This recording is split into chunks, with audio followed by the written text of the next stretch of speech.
17তম ওভারের পঞ্চম বলে রবম্যান পাওয়েল যখন আউট হয়ে যান, রাজস্থান রয়্যালসের রান 7 উইকেটে 178। জিতার জন্য দরকার 19 বলে আরও 46 রান।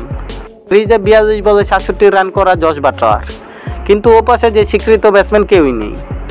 বাটলার জানতেন বাকি কাজটা তাকে একাই করতে হবে, এবং করলেনও।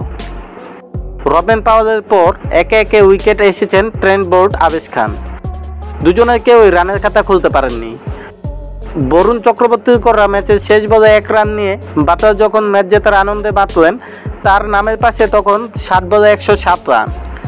9-4-এর সঙ্গে মেরেছেন 6টি ছক্কা। কলকাতা নাইট রাইডার্সের তোলা 6 উইকেটে 223 রান তাড়া করতে নেমে রাজস্থান রয়্যালস ম্যাচ জিতল 2 উইকেটে। আইপিএল ইতিহাসে এর চেয়ে বেশি রান তাড়া করে জিতেনি আর কোনো দল।